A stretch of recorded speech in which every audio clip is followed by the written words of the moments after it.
What's going on, everybody? Welcome to Jack Ramsays, Danny Marang Brandon Sprague, off looking at something on his phone. Welcome in. We appreciate you. We love you. Thank you all for being here. It is a wonderful, wonderful time. I hope you guys all had a great holiday weekend and that everything is going stupendous. And it looks like it might have just blown out Brandon's audio. Are you there, Brandon? Yes. Can you hear me? There we go. Okay. My readings all went flat all at once, and I went, welcome back. New year, same us. Appreciate you. Like, rate, review, subscribe, help us grow the show.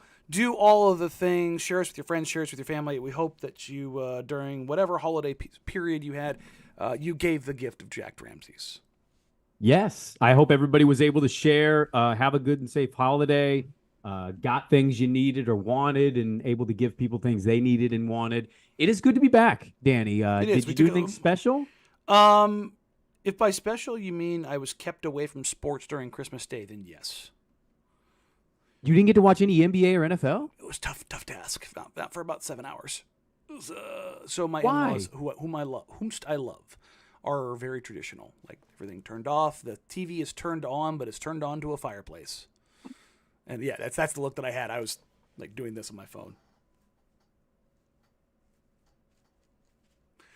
I'm watching the Raiders win. Like, yes. Were you like telling your mother-in-law, like, Barb, great potatoes. I got to hit the head again, though. And you just go in there for 15 minutes? They know. So I just had it on mute. And meanwhile, my father-in-law's like, what's the score? What are we doing traditional Christmas for? Well, that's the thing. Exactly. I told my wife, I'm like, we need to pop out the kid next year. So we start new traditions at the house. She's like, yeah, I'm going to do tradition. I go, no, the tradition in our house is the TV's going to be on the whole time. Sports will be on. And I'm like, yes. I grew up like NBA Christmas is like, yay, right? And then now, it was. It's unfortunately been stolen by the National Football League. Yeah, did you see the ratings on Christmas Day? I believe your Raiders-Chief game had 27.2 million, and combined with all the NBA games, like doubled it. Yeah. Turns out Raiders and Chiefs fans still very much a big part of the game. Well, I actually got kind of mad. I love the NFL. I mean, I'm wearing a Niner sweater right now, but me and you, I think, are the same. Like, I grew up Christmas Day, NBA. Oh, yeah. Basketball. Get the hell out of here, NFL. That's kind of how I view it. And I get that we're a football-first country, but come on, man. Like, nothing is sacred anymore. No, it's not.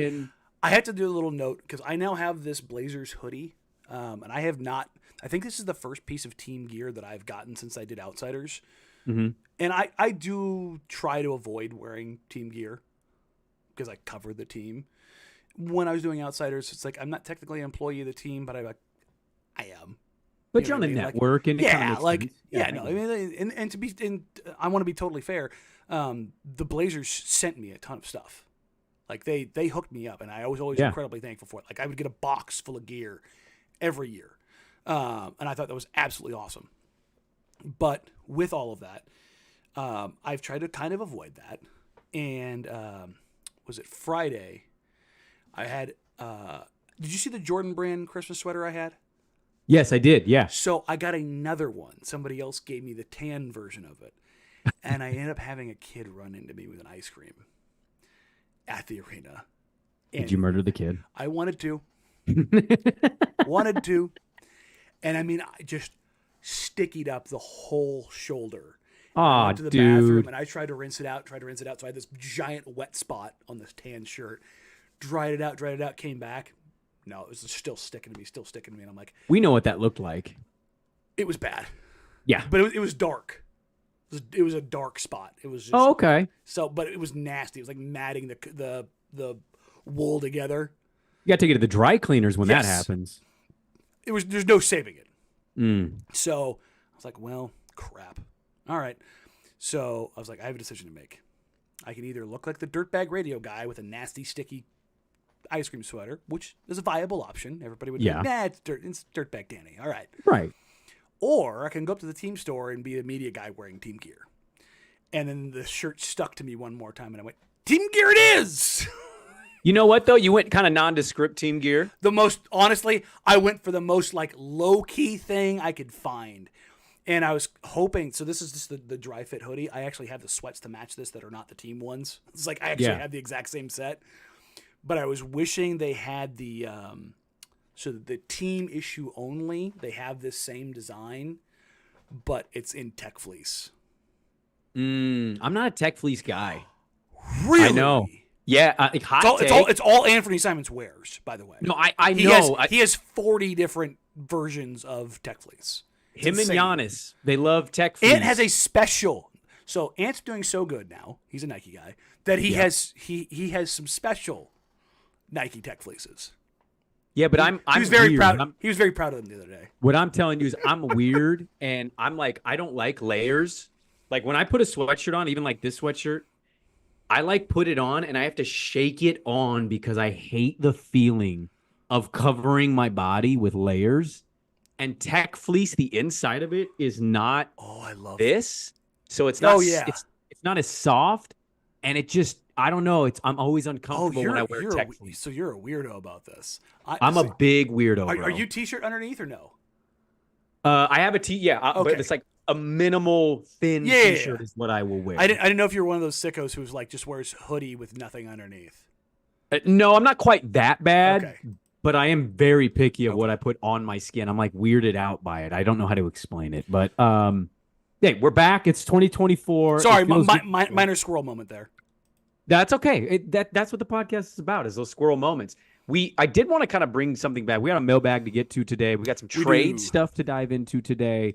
But I want to start the show. We had a mailbag question on our last pod that basically asked us to predict the last four of 2023. They had a 4-game stretch going into the new year. And I know they played Phoenix. That game doesn't need to count in our minds because we know what happened. Blazers closed the 2023 with a 2-2 stretch, Danny. Wins over Sacramento and San Antonio. Scoot's been playing well as of late. We knew that they were going to struggle win-loss-wise. To me, it's not necessarily about wins and losses, but what have you made of their play sans maybe the Phoenix game? And if you want to throw Phoenix in, you can. Booker only had 10 points, and they still lost by 20 points. Yeah. What have you made of their play? I would say right now that Devin Booker was like 90% Hennessy yesterday. Man had a BAC of 1. Yeah. That New Year's was still emanating from him. This is like Zach Collins on his 21st birthday in New York. I'll never forget that game. Oh, poor Brooke. Brooke interviewed him pregame and on the baseline, right? I remember that. Oozing vodka. I would imagine. Just green. He wasn't hungover. He was still drunk. Like that poor kid. Evan Turner took him out and ruined him. Oh, man. Ruined him. Brooke's standing there getting like a contact. She's like this, like, Dak. How you doing? It's like, we got to go out there and, we just got to put our stamp on the game. And then they proceeded to play like absolute dog shit. And they got housed in that game. That was when Terry almost got fired. Yeah, I remember that road game. trip. They had one more game left, and basically they lost that next game. Terry was probably gonna get canned. Gotta get the Nate McMillan treatment. Yeah, I was like, oh. But Devin looked like he was fighting it, fighting some demons for sure. The Blazers just couldn't hit the broadside of a barn. They came out, and I thought they came with the right energy. I thought they came with the right intensity. That first quarter, they go up 29-20, and then they just couldn't hit a damn thing. A big part of that is, Shea was coming back, and boy, did he look bad. He did not look ready. Coming off that injury, he hasn't been doing a ton, but it seemed like he was just in a slog. Like, maybe they needed to get him through a whole practice first, or find something like. There was a couple loose balls, and like I'm not going to go full Hoosiers, like hit the floor, but he was just like, right, nah, I'm not interested in that. Yeah, you know what I mean? And it was like, oh, I know what you mean. There was probably 3 or 4 of those possessions where I was like, dog, Shea, really? Chauncey yanked him on the first time he was out there. He was only out there for like 3 minutes, and I was like, yeah, that's about right. That happens. He's still 20 years old. He's not 21 until May. Those kind of things happen. What to me has been most important over the last couple of weeks is Scoot putting it all together. And I mentioned this on the radio today. As great as it is to see Scoot put stuff together on the floor, I think it's more fun for me personally to see him put it together off the floor, in the sense of when he was struggling, you could sense it. You know what I mean?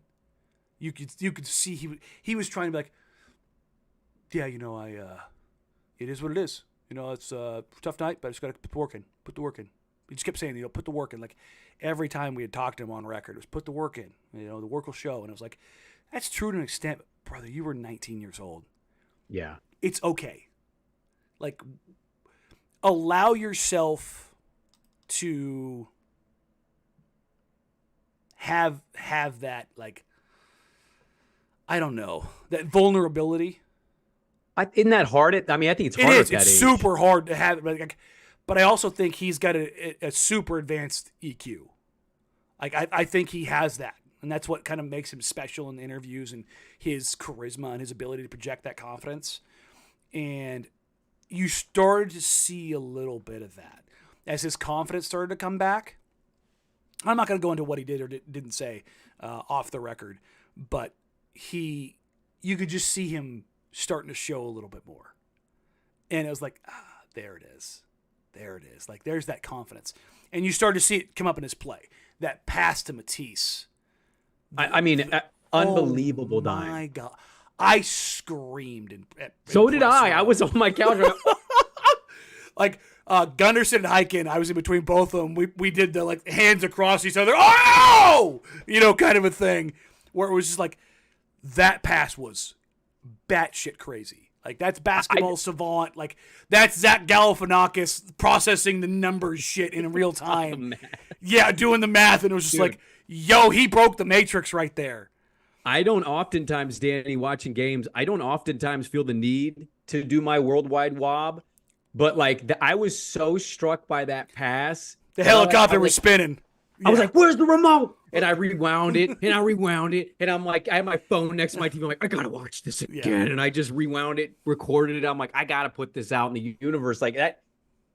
And by the way, somebody actually had the stones to reply. I made this pass 3 times in pickup last night, but okay, Scoot. And I was just like, prove it, bro. That pass is next level. He threw it to an empty spot on the floor. He threw it to an empty. He led a guy, and he passed the guy open. Yes, he passed the guy open, which you don't see in the NBA very often. Guys, I'm going to ask you a question. Yeah. Okay. Now I'm putting you on the spot here. And I'm not trying to, like, comp. No. But, like, I was really rattling my brain. Have I ever seen Dame make a pass? No. Look, that. I'm on the record of saying this.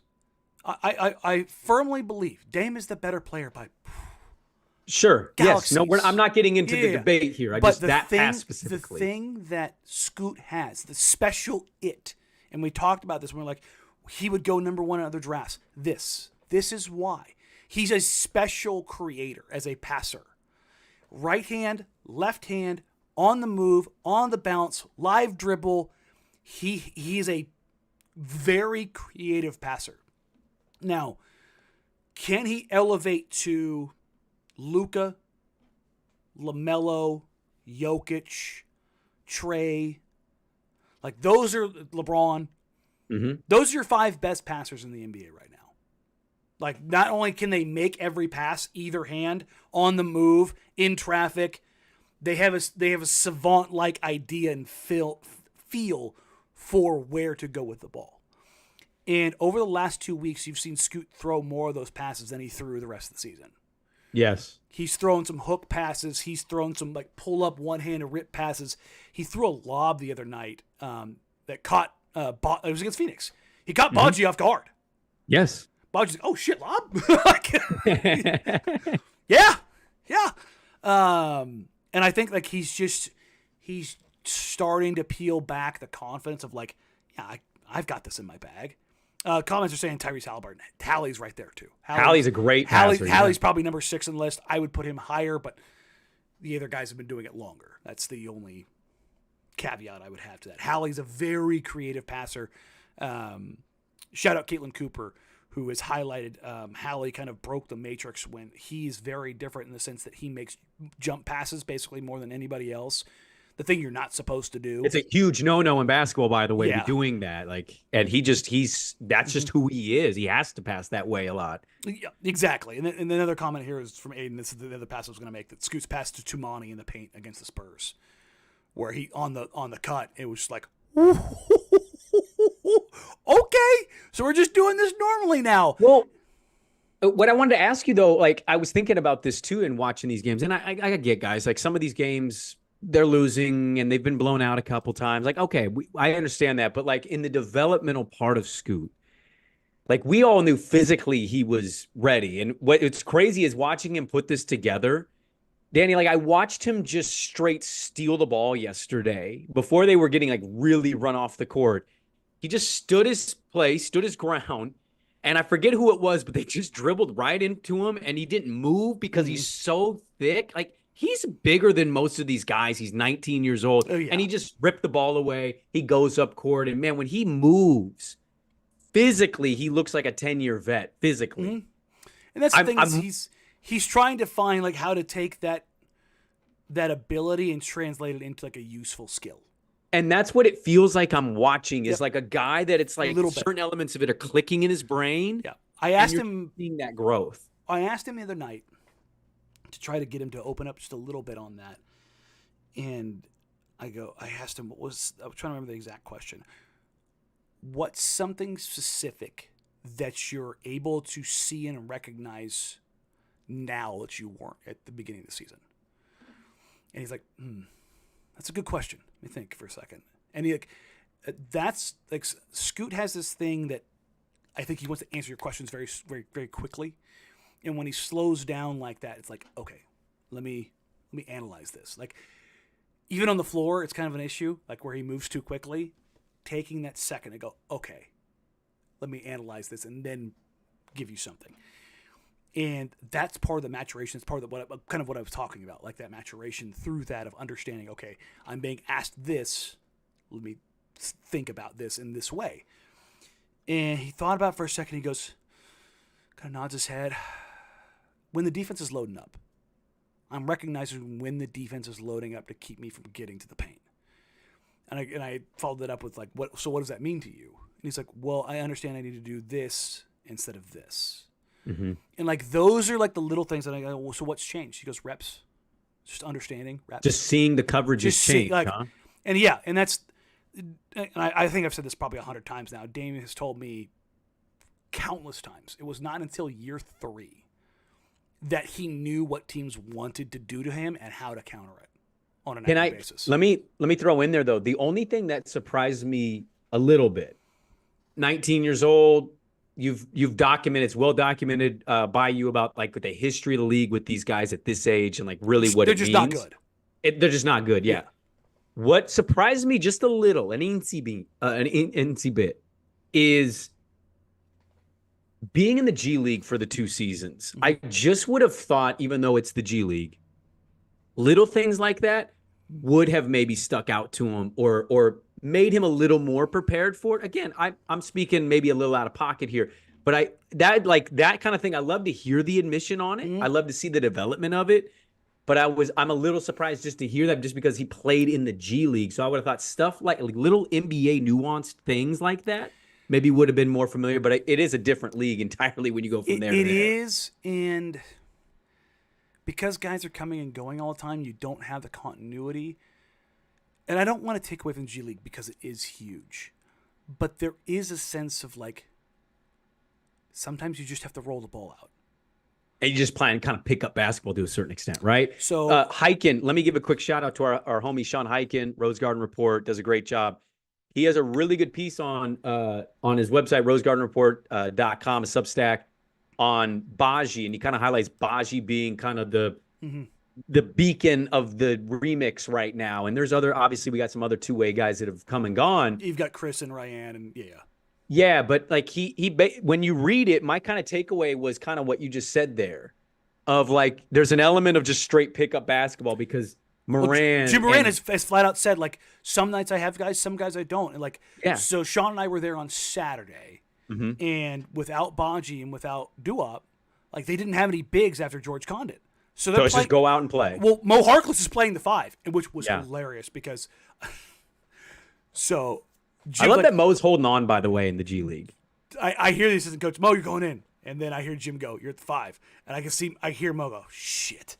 It's because they're playing Kenny Lofton Jr., who is 295 pounds, and he's raw. He has already had Mo has already played 5 for about 8 minutes in this game, and it was against Kenny, and Kenny just beat the crap out of him. Yeah, and I was like, because Mo's 220, maybe. Mo's in great shape. Mo he's strong as hell, but like a built 220. Yeah, but like he's solid, but he's giving up 70 pounds. Bro, Lofton's 3 bills. Come on, what are we doing here? He probably is. They have him listed at 275. Kenny's probably about 315. They've been listing LeBron at like 230 his whole career. It's like, get the hell out of here. He was over 300 in Miami. Like, come on. He was over 300 in Miami. It's ridiculous. But Kenny Lofton is a big old boy. Yes, he is. And I had to keep so I sit directly behind the coach's bench, like the players' bench, like the G League games. We made an executive decision to do that, and they just didn't tell us no. They're cool. Yeah, what are they going to do, throw you out? Yeah, they love us there, so it's great. Come on. Shout out the Remix guys. They're all fantastic. Reggie, Hannah, absolutely awesome. But it was funny to hear Mo be like, shit. Like, look, Mo's 30 years old. He's going full Lethal Weapon. He's too old for this shit. Like, that man is a big old boy, and but that's the ask sometimes in the G League. Yeah, that's the ask sometimes. So that makes more sense. And you have to kind of change things up. Is sometimes you get guys called up, sometimes you don't, and you're kind of in this spot, like you're just like, I just got to figure it out. Yeah. Shout out Jim Moran and G League. They made a 13-point comeback in a minute 45, forced overtime and won in the Elam ending. That is unbelievable. A 13-point comeback in a minute 45. Bro, they pressing, going. It was fun. Jimmy was out there coaching his ass off. It was fun. I still need to get out to a Remix game. Shout out to Remix. Quick plug for the Remix, because I'll always put on for my guys. You can get the end zone for $5 every game. That's a great deal. It's insane. That's a killer deal. And you see a lot of the players that are, I mean, Baji's up there, obviously. Duop's hurt right now, but I don't think Baji's going back down. Why would he? He's put together some nice games here. When everybody comes back, maybe they send him down for a little seasoning. Okay. But I think Baji might have played himself into an NBA contract here pretty quick. Well, I want to ask you quickly, and we'll get to the mailbag, trust me, and we'll get to a little trade stuff as well. Kind of getting off of the Scoot thing, because Scoot's been awesome. The development's been great. Mm-hmm. Baji's been a great story. And Absolutely. I saw this from John Schumann at NBA.com, Danny. Mm-hmm. Wap Reith, when he's played in his 305 minutes, the Blazers are 13.1 points better per 100 possessions. And look, Wap is a great story to me. I love the way he plays. What is it about him specifically to you that kind of, and it's a smaller sample size, but to that sample size sets him a little bit apart for what they're doing? It's interesting because their rebounding is down with him on the floor. Their shot blocking is down with him on the floor. Their steal percentage is up quite a bit. The on-off numbers with him on the floor, he's a plus 23.5. If I'm wrong, correct me. Isn't he their best plus minus player? My brother in Christ, he is number 1 in the NBA. Yeah. Yes, he is in the 100th percentile. True or false? We have the 2 best centers in the NBA with Wap Reith and Ibubaji. So they were. Joe had no centers last year, and now he has all of the centers. Now we got all the centers in the world. So, the Blazers front office has always kind of told me like what their ideal big is, in the sense of like they would like somebody who sets good screens and either rolls to the rim or pops. Like it just kind of gets out of the way. Like that's, if you look at who they got, like DA's that kind of guy. Yep. And when we were talking about the Dame trade, the drum that I kept beating that Miami fans did not pick up on, go get the Blazers a front court guy that sets good screens and rolls to the rim or pops and knocks down threes, it's under 25 years old. Ta-da! And what WAP does is he sets very effective screens, and he's a willing shooter, and he shoots just good enough. Just good enough to break you. I think he's shooting, let me pull it back up. I think he's shooting like 36%. He's in the 90th percentile for threes among bigs. Attempts. My man is getting them up. Jeez. And he's shooting 37% from three. High volume, good percentage. Mwah. Yep, and what that does is, number one, you set a good screen. Now you've got Scoot Henderson, Anthony Simon, Shaedon Sharpe turning downhill into traffic with space. The defender is in lock and trail. Now they may have gone under if it's Scoot, and Scoot can screen, rescreen, do some things. But if it's Ant particularly, and you go under a screen, yeet, three. That's going to happen. If you're in lock and trail, now Ant has got the advantage, and he's playing downhill with a defender behind him. And what Ant has done so well this year is get to the rim and finish it, or either draw free throws or find that skip pass.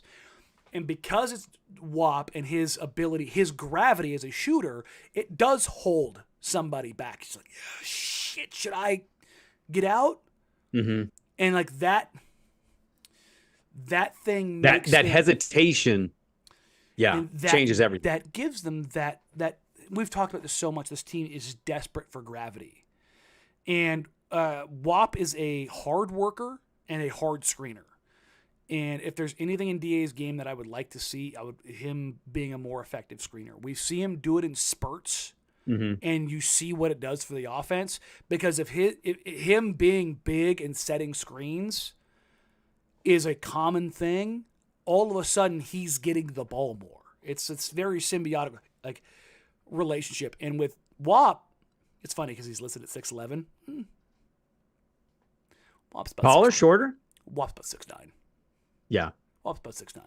Love the guy. He's thick. Like don't get me wrong, WAP's solid as a brick wall. I'll give him 6'10" maybe. Okay. Great dude. Like there are two players in this team that I think everyone loves to see succeed.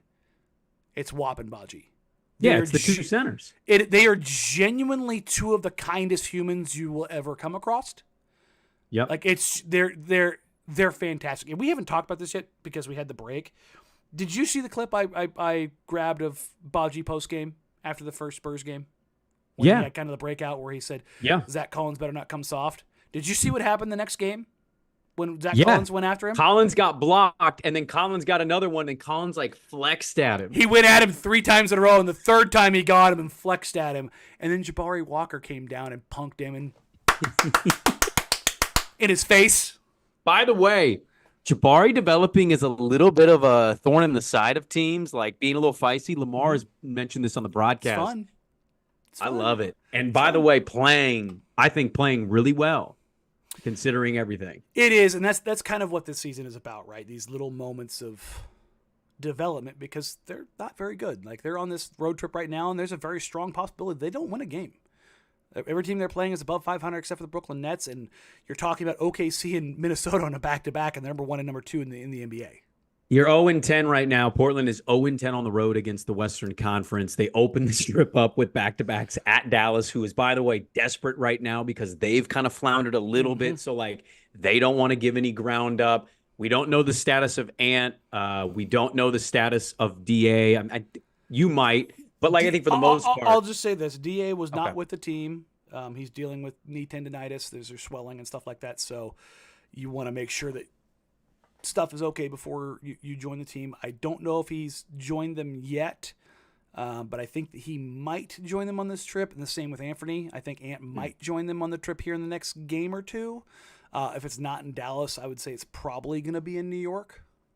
Okay. But Ant's been sick as a dog, and DA's been fighting the knee tendonitis, and I saw him come out of treatment. They're not tanking.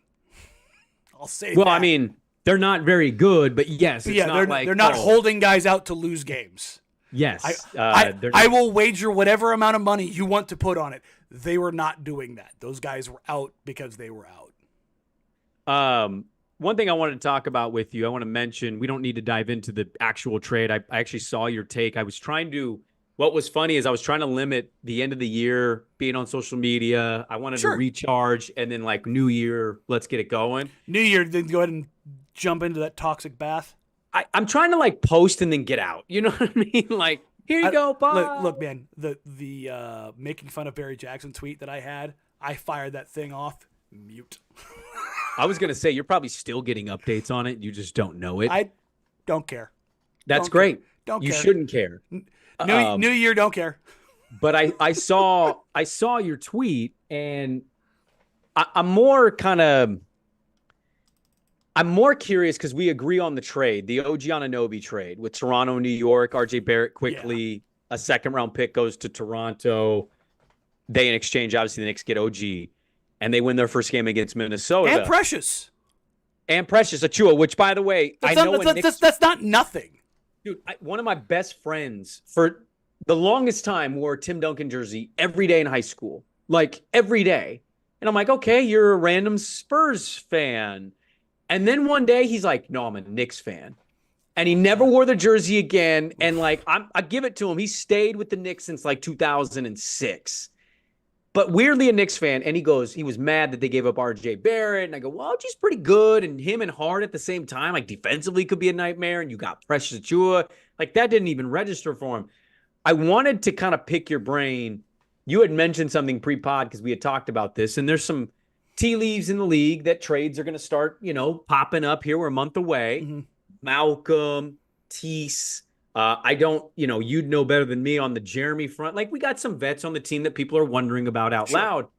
What you made of the trade in terms of how it looks for the league, maybe values or underrated values for the league, and where we're kind of standing with some of this stuff. So it's funny. I had somebody from an NBA front office say, hey, have you heard anything? This is like, I want to say 4 or 5 days ago. And I go, only real smoke I'm hearing around is OG. But it wasn't OG going to the Knicks. It was OG going to another team. And like, it was very loud. OKC? Who was it? No. I'm not going to, and it's not Portland. But there was noise around that. The Knicks had checked in, but I was like, nobody's going to do anything right now. But it did get a little louder around OG. And I got a text from him after the trade. He's like, yeah, you're right about that. It was like, I didn't think it was going to be the Knicks. Like that was a surprise. Isn't OG the same agency as like everybody else CAA, in the organization, yes. The CAA thing? Yeah. And there was rumors about that. And Joel Embiid has put his house up for sale, and he's a CAA guy. So yeah, there's been plenty of notes around that. The one that I've heard, obviously, is it's not state secret or anything, is that the Knicks have been chasing Cat for a while now, who's also a CAA guy. So having a good year too. Yeah, and I don't think the Timberwolves are going to make that move right now because they're playing too good. You can't change this up now. Like they have to play this out and then go ride the wave until it goes down. Yeah, and then this summer you make a move before you have to pay Naz Reid, Rudy Gobert, and Karl Anthony Towns over $100 million combined. But, and again, real quick, I love Emmanuel Quickley. I think he's going to be really good. I think Knicks fans give him a little bit more credit than he probably deserves because they're always like, well, his per 36 numbers. And it's like, yeah, well, if it was his per game numbers, they wouldn't trade him. Because if his per 36 numbers were that, like, he'd be better than Jalen Brunson. And again, I think Quickley's going to be good. He is not SGA in disguise. I think he's going to be like on the point guard spectrum. I think he's like the very good version of Tyus Jones. Mm-hmm. Like he's a better shooter, but he's a very good ball handler, will run your offense incredibly well. Like he's the hyper advanced version of that. But like that's not SGA or James Harden like coming off of like the Clippers or coming off of the Thunder. Like, oh, he's just free. Now he's going to get that. He's going to be good. He's probably going to be really good, but he's not that guy in my opinion. So the OG trade, the Raptors didn't get this incredible player in return. They got a good player. RJ Barrett is objectively not good. There's nothing that he does that is good. He's below average at everything. And that's not me being an RJ Barrett hater. That's just reality. If I go cleaning the glass real quick, we pull up his usage rate. He has been the lowest usage rate he's had in his career is the 86th percentile. The highest points per shot attempt is 39th percentile. In the rest of his career, it has been 12th, 20th, 25th, and 24th. Remember, low numbers are bad. His effective field goal percentage as a wing in the NBA, he's been in the 11th, 35th, 12th, 18th, and 14th percentiles. Not what you want from the third pick in the draft. He has been in 19th, 24th, 15th, 24th, 15th percentile as a rim finisher. A 6'7" wing with the ability to have a big body and get downhill has been horrendous as a finisher. And if you look at his creation, you're like, what does he really do? He's a low block percentage. He's one of the worst steal percentage guys in the league, and he's about average as a rebounder at the wing. So it's and also he's making a truckload of money, 27 or 28 million per year on average for the next 3 years. So everything there, I'm like, that's not great. And I remember OG was 3 first-round picks, or Shaedon Sharpe, Josh Hart, and Nasir Little in the first. This is my quick little spiel on this. Masai messed up. He messed up horribly, and they're going to get next to nothing for what they could have had they moved on from OG and Pascal, and they should have. Yeah. That's the fascinating thing to me, is watching the return for OG, given what the rumor was with Portland and him in the draft. And then, for years, it feels like the Pascal thing's just been looming, and they're like, well, they want this, this, and this. And you're like, for Pascal Siakam, who's a good player, they're not going to. And what's interesting about this is there's no first-round picks traded here. And even though this draft is not very good, what's interesting about this is because of the new CBA and how prohibitive it's going to be on the top end, there is a prevailing thought that first-round picks are becoming more valuable again. So, which is interesting when you consider that the Blazers, if they shop Matisse Thybulle, or if they shop Malcolm Brogdon, what those kind of returns could look like, and do teams, instead of valuing picks going forward, do they value players more? Because if somebody has a good contract and they're a good player, or is that the new market efficiency? Making sure you get guys locked in earlier on good contracts, does that all of a sudden make more sense? Would you be shocked if we have movement here locally with some of the vets before the deadline? We're about a month away. Are you kind of viewing this? I think they're going to make at least one move before the deadline. No. Leading. At the deadline. At the deadline, yeah. There's prior to the OG trade, canvassing the league, it was mostly just check-ins. From what I was told, was that there's not a ton of things going on right now. Guys just checking in. It's been pretty quiet. I would expect the discussions to really pick up this week and really start to heat up in the next 2 weeks. Okay. So, well, the rumor mill is going to start spinning pretty hard because, like I said, they're a month out as of Friday, I think. Friday or Saturday. Let me ask you, this kind of gets into the mailbag. This would be one of the first questions. Mm-hmm. Do you, when you look at Portland's situation specifically, is it just kind of Malcolm, or what's your idea? Do you think Tease is going to be involved here? The front office has been very explicit in their desire to not trade Jerami Grant. I would be shocked at Jerami Grant being moved. That'd be a hell of a haul to move him. And that's the thing, is who's giving that right now? Who's giving that right now? Jeremy's not stopping anybody from playing. No. And he's making it easier on guys like Scoot and Shaedon. So, it doesn't make any sense to move on from him. Yeah. No, if you can, I've been saying this for a couple weeks now, but I look at the West and LA is the 10th seed. Mm-hmm. LA seems like they want to make a move. The DeJounte Murray stuff is kind of out there. Atlanta's fallen. I don't know if Levine seems to be the one. The offers for Zach LaVine are non-existent. Well, they've disappeared. With what happened in Chicago, but I look at kind of the top and the bottom of the West, and I, certainly want to give respect to Minnesota and OKC, 100%. Also, kind of feels like a weird year where the right veteran team can go get this first time 1-2 seed. These groups haven't been in this position. And so it's just kind of a weird thing, I think, to evaluate of who is going to be super active, who's going to kind of hang tight and just be good with who they are. It's early now, but I'm just kind of fascinated following some of the tea leaves of it. No, for sure, because you do look at an OKC team. Obviously, there's been a ton of smoke around them and Larry Markkinen. whether or not they should make that move and then go to the playoffs and see what they have, or whether or not they should go to the playoffs and then make the move in the summer. I think I lean that, don't you? I think they should go into the playoffs and then see what they really need. See what you are, establish the guys, and then you got all your millions of draft picks, then you can make your moves. And you've got plenty of guys you can move with. You've got, like, if you had to, you can use Case and Wallace. You've got Lou Dort. Like, you've got Isaiah Joe. Like, you've got useful pieces that you can put into deals that make sense. Yeah, it's sweeten nice, the pot. And as nice as it is to have those guys, your guys are Shea, Jalen, and Chet. Yes. Everybody else is expendable.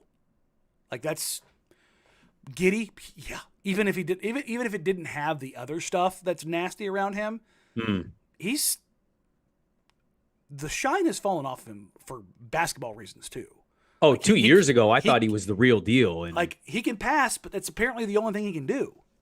Well, even if he can't pass on some things. Yeah, we will move on from that comment right there because we know what you're talking about. Evan M., any feeling or indication Shaedon is going to be in the dunk contest? It's a good question because I am also curious about So this. I will be perfect and totally blunt. I have yelled at Shaedon to get his ass in the dunk contest. Thank you. Numerous times. I have told him flat out, if you enter this, you will win. What's holding him back, you think? I think he still feels slighted by last year. Not making the all-rookie thing? Not the all-rookie, the rookie-sophomore game. Yeah. Them kind of like, going, we're going to put Mac McClung in this. Him being like, bet. I'd love to watch him beat Mac McClung personally in the dunk contest. Like, I've heard rumors of, like, stuff he has done behind the scenes, dunk-wise, in a quasi-thought of, like, maybe we'll do this. And I went, he did what? Man. So yeah, I've made it my own personal, because I did this with Ant. I poked and prodded and poked and prodded and poked. Get your ass in the dunk contest. And shout out to Mara Baptist. I go, hey, Ant kind of wants to do the dunk contest, right? And she's like, really? Because Mara was running the socials back then, and she's like, you're kidding me. And I was like, no, he wants to. And she's like, oh, perfect. And so she started like really laying into him too, like, oh no, you need to do this, you need to do this. And then he like going up there and kissing the rim. Mwah! Great dunk. Fantastic dunk. We need 2 Blazer champions within a span of like 4 years. That would be great. And to be honest, now that things are back and kind of like in full swing, the only person I think that could beat Shaedon is Ja. But Ja's not doing it. And he's not going to do it. No. Ja's not going to do that. But I wish he would take him on. It would be a lot of fun. I'll be honest with you, not that he needs any advice from a guy who lives in Portland. Be good PR. I've pushed that angle. Great PR, I was man. like, hey, man, push a little bit of branding here. But in all seriousness, I have flat out told him, like, I think you would win. I think it'd be great to get genuinely, not even a bias. Like if I didn't think he would be the favorite, I wouldn't tell him that. You know what I mean? Like, yeah. So I think that if he gets in there, he'll probably be the favorite. He should be. He jumps like 50 inches. It's ridiculous. Enough of this Mac McClung little white guy jumping. Look, Mac's a fun little story. But like, what is he doing there? He's not an NBA All-Star. Not even in the league. Yeah, he's a G League player. Like, yeah. Charles asks, who will become an All-Star first, Scoot or Shaedon? Shaedon has the better, easier path. Than Scoot? Yeah. Profile-wise, Shaedon profiles as the scorer. But how big a leap does Scoot take next year and the year after that is kind of where I'm like debating who I pick here. Yeah, but again, I think Scoot's like his player is, we've talked about this, is like supercharged Marcus Smart with like incredible passing. Like that's the kind of player I see him as. Does his position, I'm trying to evaluate too both how they fit in the West right now. The West is a bloodbath for guards. It is. It will be that way for a while. Like the next group up, you've got Anthony Edwards, you've got Ja, you've got SGA. Yeah. You've got Jalen Williams. Like, brother, the next group is here.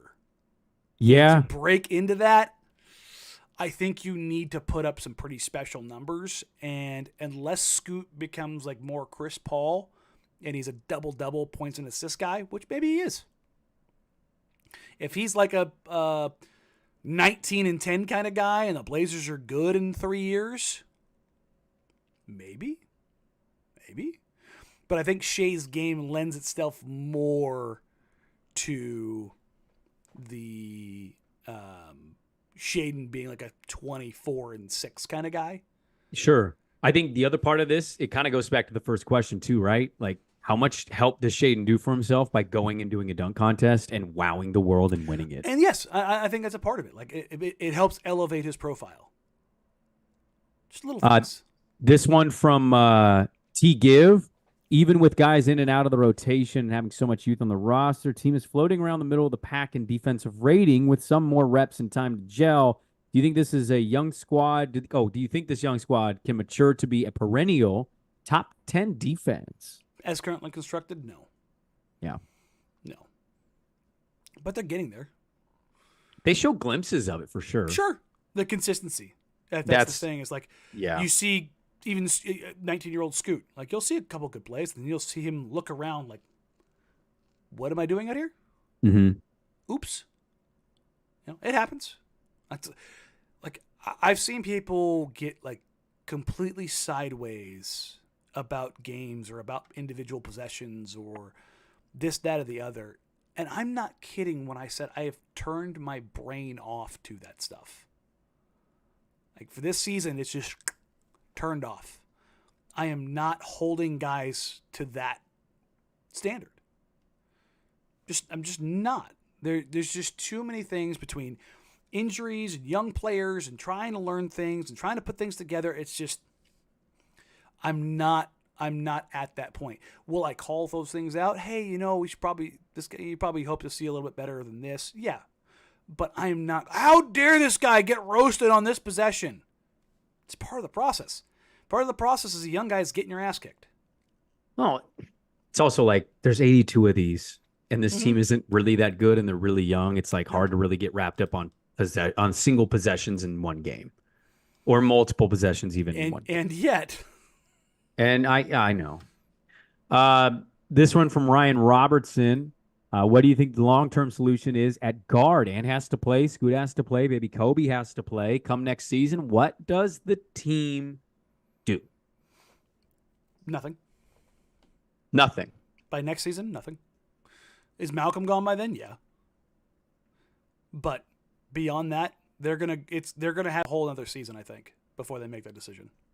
Here's my only, I guess, counter question or point to it is I can't help in this scenario but play out Ant in that way. Mm-hmm. And I'm like, where he is at in his career, there's a lot of people catching on more and more and more by the day on this guy when he plays, given what he is doing production-wise. Mm-hmm. Yeah, scoring 27 a game on 60% true shooting percentage. I'm certainly not trying to speak for him with this, but it just, that kind of player, if they're not, I mean, he's just good running this back all next. Like, I just wonder, like, where that timeline is for him in his mind versus what the team expectation or thought is on that situation. I don't think there's any hurry to move that. And for those wondering, Ant right now is currently 95th in usage rate and 87th or 95th percentile in usage rate, 87th percentile in points per shot attempt. So his usage rate is insane and his efficiency is insane.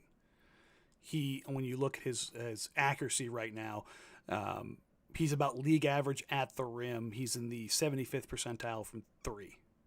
So, and this is what the change in Ant is that last year he was in the 29th percentile for rim attempts. This year he's in the 58th percentile. He's getting to the rim more, taking less. Free throws are up too. And his free throw rate is up drastically. It is nearly doubled. Yeah. So, and you look at what he has done this season.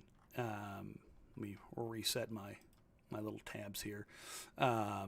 As far as, come on, get rid of the rookie numbers. I was looking at Scoots. Please pull it back up because I want to get that. Please, all season segments. Thank you. I hate this website. It's just not going to work. Okay, screw it. Anyways, long story short, Anthony Simons has been really good on basically every single level, and the only thing that has really held him back is availability with his thumb and now being sick. So there we go. Ant is currently 10th in the league in scoring. I will say that again. Anthony Simons is 10th in the league in scoring. He is shooting 45, 40, 92. And we can think of how many teams that could use Anthony Simons right now. He's averaging 27, 5, and 3. Yeah, I know. And yeah, I hope that you're right. I really do. He is so damn good. I don't know what the timeline is for that, just given where he's at versus like what they're kind of waiting to evaluate is all I'm saying. It's going to be interesting. And the comment says, how many steals does he average? He averages just 1 steal a game right now. The same as Jason Tatum.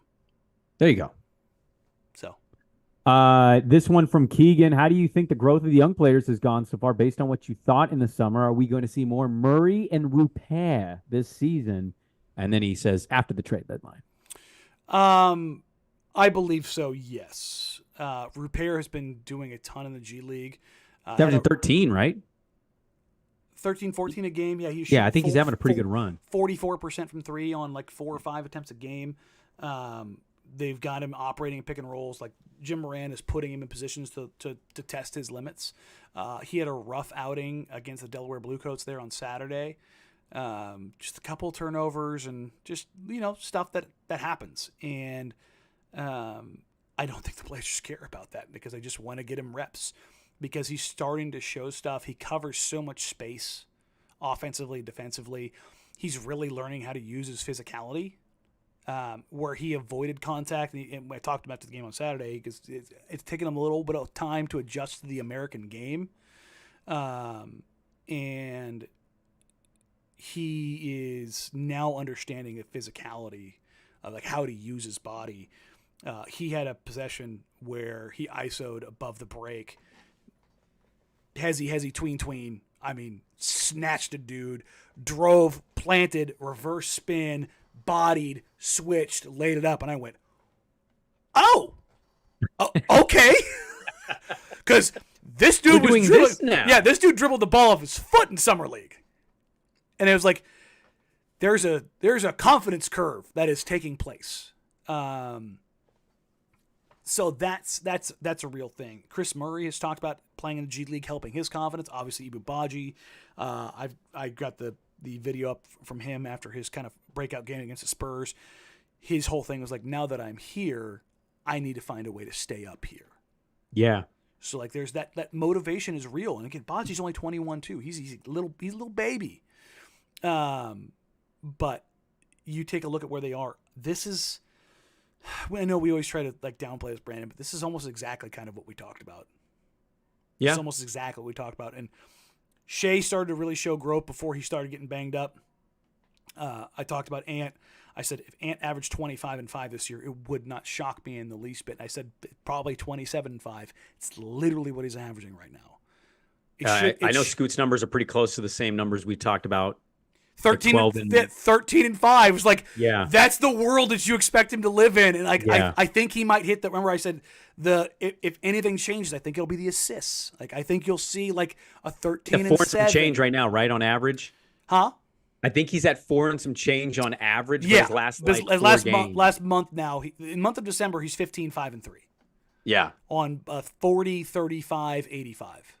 By the way, quick point on that, even though we already talked about Scoot, the dribble and stepping into a 3. Yes, the off the dribble stuff has been significantly better the last 2 weeks. And just want to highlight this because I want to give the kid credit.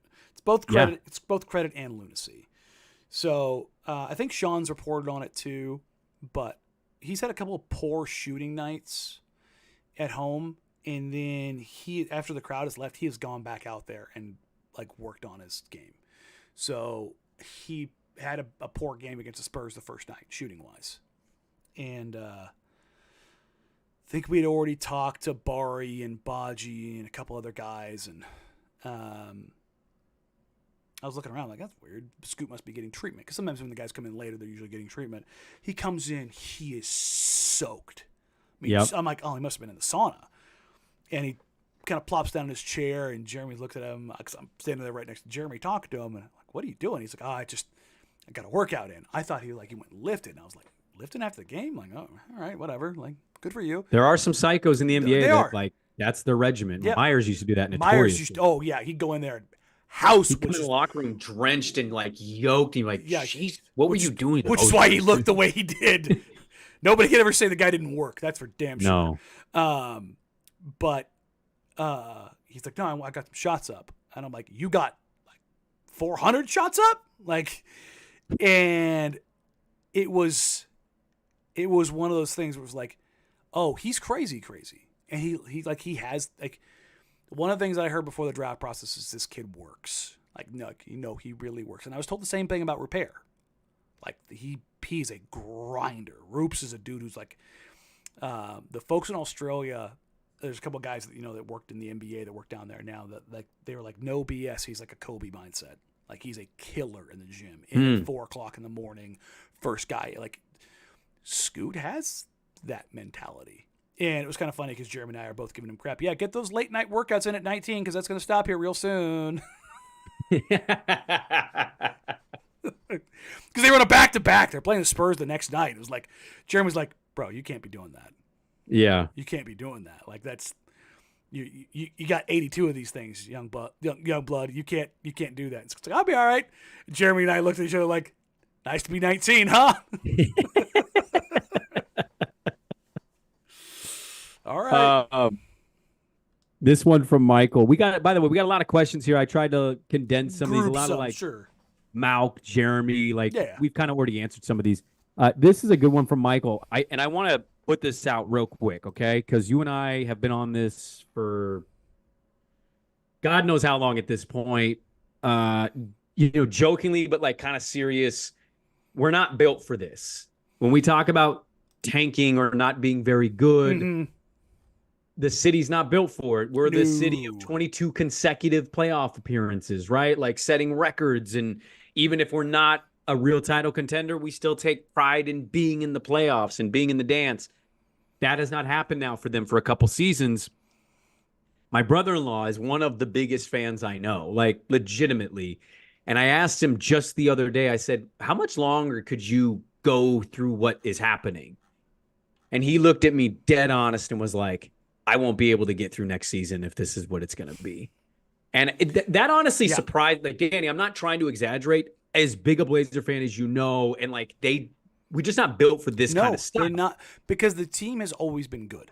The team has always been sans like 4 years, It's always been good. So there's no like understand, like when people are like, "Oh, they need to tank and trace." Like, I said this for years, literal years. You are not built for this. You're not. You're a fan base that is fickle as hell. Yeah, and I think we've seen through Twitter this year, or last year, I should say, you lose your mind. Your coach isn't perfect, and you're just like, fire him. And it doesn't matter who it is. And it's just like, yeah, you're not going to be able to handle losing 60 games. Well, Michael Ward asked, when will the Blazers not suck? Honestly, it's the hard truth, most important metric. When will the Blazers not suck to you? I always said it's going to be a minimum of 2 years. It's going to be minimum 2 years. This year and next year. Yeah. Okay. But after that, then the sucking should slow down. Look, Oklahoma City Thunder won 20 and 22 games back-to-back years with SGA. They just beat the Celtics tonight. Yeah, big win. Number 1 team in the East. OKC, they're not going to make a run of the finals because first-time teams just don't do that. You have to learn. They got to go through it. You got to go through it. They are going to be reckoned with. Yes. But they sucked hard for 2 years. Mark Daigneault couldn't coach, air quotes. I'm not saying that Chauncey's going to figure it out and put it all together and be this fantastic coach. I do know this. I know the players respond to him. I know the development of guys is happening right in front of your eyes. Like, it is what it is. This process is a process, and being able to figure that out, You know what it is. Shout out Jaden Coleman. See him in the comments. He does photography for the Blazers. Just want to give him love. My guy Jaden. Even okay. I thought you were going to add something to it. No, I'll throw this out. He's a Laker fan, so. Well, that's okay. Well, now you can block him from the chat. He's gonna hate me throwing him on blast like that. Everybody knows a Laker fan in their life. My only thing I would add to this, you're probably right. I keep looking at this Western Conference, man, and there's just so much questionable uncertainty in the bottom middle tier that, like, if you tell me by the end of next year they're flirting with a 10 seed, I won't be shocked. NBA Bo, I won't be shocked. NBA Bo, who does the live reads for the top 10. Yes. He just tweeted this out. A modern history of the Oklahoma City Thunder. Suck, suck, suck, suck, suck, suck, suck, suck. Holy freaking crap, they're great. Like that, the year by year. Yeah. And that's it. You have to suck a long time to get great. Yeah. The process Sixers, the Thunder, they suck. The Clippers, they suck. Remember Devin Booker? I remember it was like, oh, empty stats, Devin Booker? Yep. They sucked. Yep. Remember, have a nice summer, Denver Nuggets? Isn't it funny when certain players, or you mentioned Dagnall from OKC coaches, it's funny when the teams aren't good and it's like the opinions fly. Like, I remember Kevin Love in Minnesota. Kevin Love, empty stats. That is empty stats. That is where they started. Kevin Love averaging 30 and 20. But then he goes to Cleveland and it was like, yo, they got a big three now. And you're like, wait, I thought he said he sucked. It's just like the minute things change, how quickly the narratives flip. That's basically it. A lot of like just trade related questions. The deadline is still a month away. And a lot of the questions that we ended up answering organically. But yeah, that was it, man. I did want to give a quick shout out. I know I did it earlier. Hyken is killing it. He's doing a great job. You guys have been at everything this year. There's a lot of good coverage for the Blazers. Obviously, you know, our guys, Quick is doing a great job as usual. Richmond's killing it on the pod. As usual, yeah, as usual. Come on, what are we doing here? I wanted to give a quick shout out to everybody covering the Blazers, including yourself. You guys are doing an exceptional job. Brooke, Kevin, Lamar, like, great job. I've heard a couple games. Kevin last night was great when like they shifted into the deep bench, the closers. Hey, you know what? This is part of the process. You know, it's like it's going to be a rough year, and this is where you turn the coal into diamonds. And I was like, oh, Kev's just leaning in now. I love it. I feel like Kev is waiting for the right game to go what we would call in radio completely sideways. He is waiting for the game where they're getting blown out by 45, and he's not to pull trying out to window all dress of the it. stories. And he's like, Lamar, would you rather? And he just starts rattling off things just to get like talking about anything. Because it's probably going to happen on this road trip. Yeah, and I wouldn't blame him, by the way. Like, that's not an easy job. Brother. Not an easy job right now. When things are not going well and you got to do it for a couple hours, you can't shine that turd for long. And that's the thing. When they're young, if you look at the profile, according to Cleaning the Glass, Portland is slated to win 25 games based on their metrics. Yep. That's a long season. They played 82 and we are in the dog days where they have, 11 games on the road here? That's a 15-day trip, 11 games, and it's... No, in the month of January, I think they have 11 road games. Oh, yeah. Well, like, what's this road trip, isn't it? Yeah, they have 7 on this trip, then I think might be 12 road games. And I think they have another trip. It's like a 6-game trip that might go into February. But either way, like the schedule kicks them in the teeth the next 2 months. And it's just like, oh, yikes. So, shout out to those guys because they do a fantastic job. Yeah, not an easy job at all. No, and I love talking to Kevin Lamar. So a little peek behind the curtain, I guess. I leave the bowl and go into the media room at halftime every game just to get up and move because my hips feel like they're going to break. And KC will always stop me. So what do you think? The games that are the most fun are when he doesn't ask me what I think and he tells me what he thinks right away. And I'm like, go on. Hey, he just said he was watching one of the McAfee broadcasts for the college playoff games. We need to get like unfiltered KC. Oh, unfiltered KC, the world is not ready for. I mean, I got Ricky. So good. I got Blazer questions. I got Ricky Pierce questions. Oh, yeah. I've got questions for days with KC. KC is the guys you want to have a little with. And yes. 100%. Yes. 100%. Yeah, so that just fantastic stuff. That's all I got, man. Thank you for all the questions and really good stuff. Appreciate you guys. Thank you for getting your questions in. Like, rate, review, subscribe. Help us grow the show as always. Share it with your friends. Share it with your family. Give the gift that keeps on giving. Doesn't have to wait for Christmas. You can always share the Jack Ramsays podcast with your friends year round. It's my infomercial voice there. I like it. You can find us across social media at Danny Marang, at Brandon Sprague, at Jack Ramsays. Email the show, jacksramsays@gmail.com. And again, thank you all so very much. We didn't do a show during the holidays because I'm not going to make you guys do that. That's Richmond's world. I turned that podcast on and I kind of chuckle and I go, I'm glad he's doing it. Yeah. So he was at the Spurs game and Baji went off and I go, that's at least a whole segment. He goes, you're damn right it is. That might be the whole podcast. He didn't lead with it. Credit to him. He didn't lead with it. Don't get me wrong. I love doing this. I genuinely do. And we're going to do more of them between me feeling like crap and the holidays. December was a light month. For all of the Patreon members, you will get 2 film sessions in January because December I was not going to try to schedule that in. Hey, come spend an hour with me.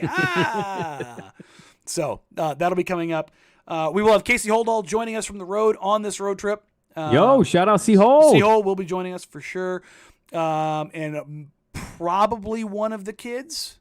Probably. Fingers crossed. Okay. And Ant told me he will come on sometime this month as they're just going to be on the road a ton. He's not going to have much to do. So we'll get Ant on as well. So thank you all. That's what's coming up. I've got some stuff dropping on the Patreon here in the next couple days that I've been kind of holding back because I wanted to see how Scoot did. And I guess it's as good a place as anywhere to tease this. I have a long form article coming on the Patreon that will be a very long sit down with Scoot. Oh, hello. Yeah. So little Scoot Henderson. Yeah. Little Scoot. So I'll sit down with Scoot, and the plan is to do a very long form like I did. I love it. Over the Dame trade saga. So great. With basically the first third of the season. What that has kind of been for him. So that's coming up here in the next couple of weeks. Other than that, everybody have a wonderful, wonderful week. Take care. Talk soon, and we will catch you all next time. Bye.